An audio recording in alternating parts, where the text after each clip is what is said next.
Imagine standing in front of a building so massive, so perfectly constructed, that even today, with all our technology, engineers say they couldn't replicate it. A structure built over 4,500 years ago, using tools made of copper and stone, by people who had no wheels, no iron, and no modern machinery of any kind. Yet somehow, they stacked 2.3 million stone blocks, some weighing as much as 80 tons, to a height of 146 meters, perfectly aligned with the stars, perfectly level at the base, and so precisely engineered that not even a piece of paper can fit between the stones. This is the Great Pyramid of Giza, and for 4,000 years, it was the tallest structure on Earth.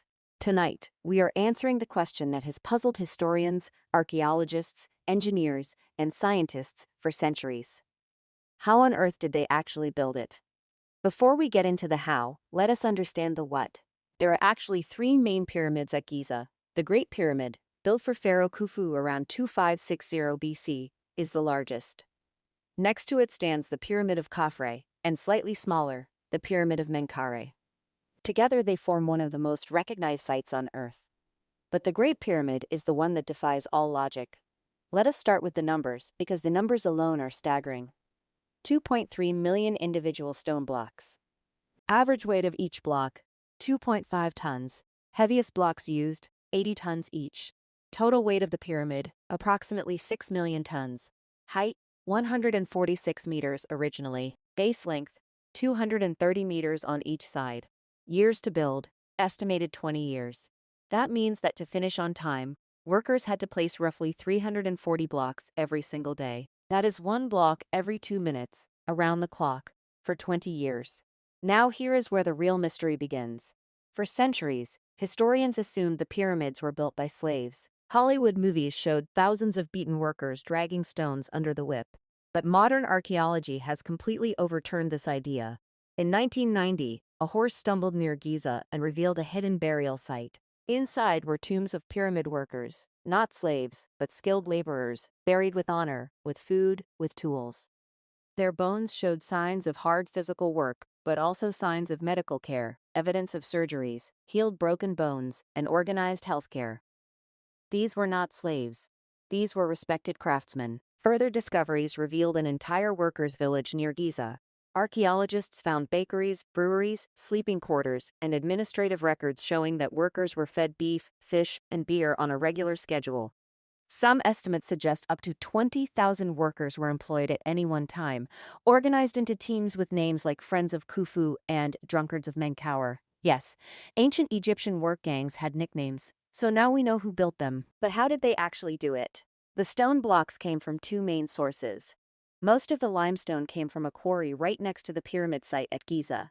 The harder granite used for internal chambers came from Aswan, 800 kilometers away to the south. Getting the granite from Aswan to Giza was itself a massive engineering challenge. Researchers believe workers used the Nile River. During the annual flood season, water levels rose dramatically, allowing heavy barges loaded with stone to float much closer to the pyramid site. Recent discoveries have confirmed this theory. In 2013, a papyrus diary was found, the oldest papyrus ever discovered, written by an inspector named Merer who lived during the reign of Khufu himself.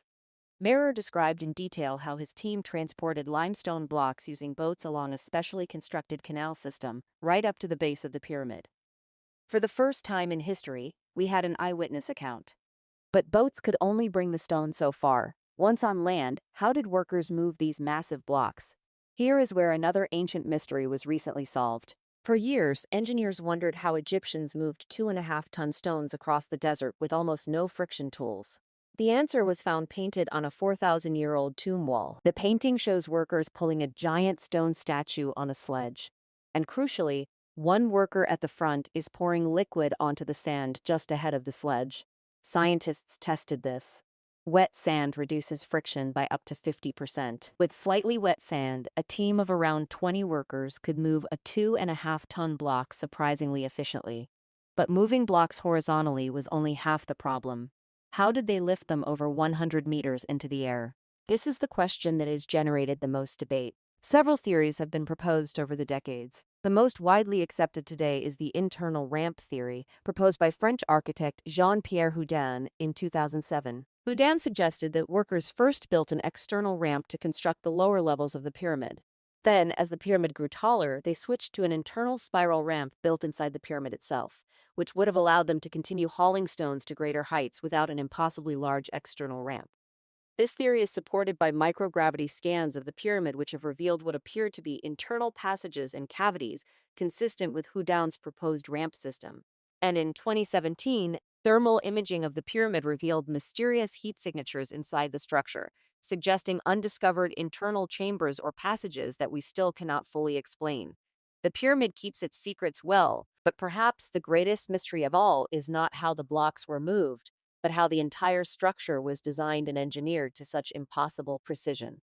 The base of the Great Pyramid is level to within just 2.1 centimeters across its entire 230-meter width. The four sides are oriented to true north, south, east, and west with an accuracy of less than 1/10 of 1 degree. The corners are almost perfect right angles. These are not the results of guesswork.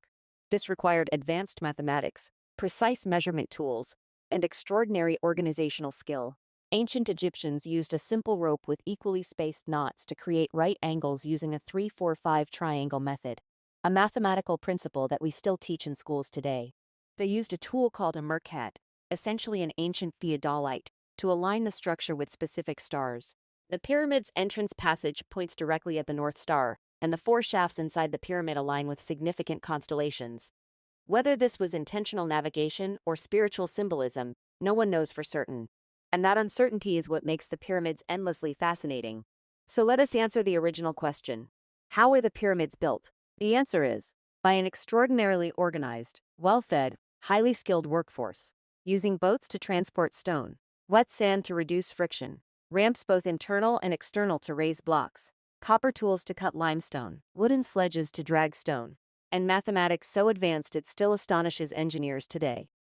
Not by aliens, not by slaves, not by lost technology, but by human beings who were simply extraordinary at what they did. The pyramids are not a mystery.